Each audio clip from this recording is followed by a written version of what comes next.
ಬಸವಶರಣ ಕಲಾ ಸಂಗ್ರಹಾಲಯ. ಇಲ್ಲಿ ಈ ದೃಶ್ಯದಲ್ಲಿ ಬಸವಣ್ಣನವರು ಇಡೀ ಜಗತ್ತಿಗೆ ತಮ್ಮ ವಚನಗಳನ್ನು ಬರೆಯೋದ್ರ ಮೂಲಕ ಬೆಳಕನ್ನು ಚೆಲ್ಲಿದರು ಅನ್ನುವಂಥ ಸಂದೇಶವನ್ನು ಈ ದೃಶ್ಯದಲ್ಲಿ ನಾವು ತಿಳಿಸಲಾಗಿದೆ. ಈ ರಾಜ್ಯದ ಎಲ್ಲ ಸಂಗ್ರಹಾಲಯಗಳನ್ನು ನಾವು ವೀಕ್ಷಣೆ ಮಾಡಿದಾಗ ಎಲ್ಲ ಸಂಗ್ರಹಾಲಯಗಳು ಪ್ರಾಚ್ಯ ವಸ್ತು ಸಂಗ್ರಹಾಲಯ ಇತ್ತು, ಜಾನಪದ ಸಂಗ್ರಹಾಲಯ ಇತ್ತು ಮತ್ತು ಈ ವಚನ ಸಂಗ್ರಹಾಲಯ ಇರಲಿಲ್ಲ. ಯಾಕಂದರೆ ಬಸವಣ್ಣನವರ ಕುರಿತು ಎಲ್ಲೂ ಸಂಗ್ರಹಾಲಯವನ್ನು ನಿರ್ಮಾಣ ಮಾಡಿರಲಿಲ್ಲ.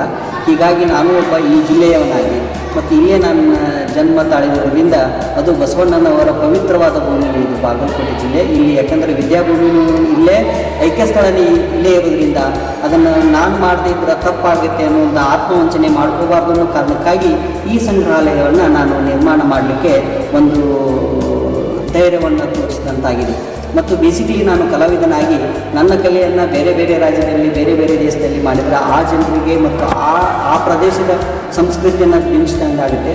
ಆದರೆ ಭಾಳ 12ನೇ ಶತಮಾನದಲ್ಲಿ ಅರ್ಥಪೂರ್ಣವಾದಂಥ ಒಂದು ಬದುಕನ್ನು ಸೇರಿಸ್ತಕ್ಕಂಥ ಅಣ್ಣ ಬಸವಣ್ಣನವರು ಆ ಪರಿಚಯಿಸುವುದು ಕೆಲಸ ನಾವು ಮಾಡಬೇಕು ಅನ್ನೋ ಕಾರಣಕ್ಕಾಗಿ ಈ ಸಂಗ್ರಹಾಲಯವನ್ನು ನಾವು ನಿರ್ಮಿಸಲಾಗಿದೆ.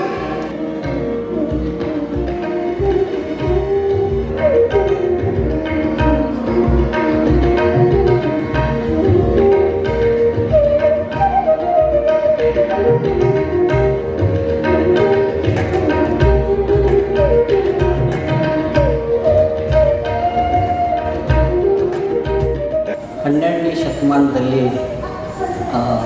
ಜಾತಿಯ ಮತ್ತು ಉನ್ನತ ಜಾತಿ ಮತ್ತು ಕೆಳಜಾತಿ ಎನ್ನುವ ಜಾಡುಗಟ್ಟಿರುವ ಈ ಸಮಾಜದಲ್ಲಿ ಬಹುಶಃ ಈ ಜಗತ್ತಿಗೆ ಮೊಟ್ಟ ಮೊದಲು ಪ್ರಜಾಪ್ರಭುತ್ವದ ಕಲ್ಪನೆಯನ್ನು ಕೊಟ್ಟಿದ್ದು ಈ ಅನುಭವ ಮಂಟಪ ಅಂತ ಹೇಳಿದರೆ ತಪ್ಪಾಗಲಾರದು.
dedicated to only and only art and culture. So you want more updates like this, then all you need to do is subscribe to Art TV Prime channel right away, right today, and do not forget to get the notification. And to get the notifications, you need to click on the bell icon. Thank you.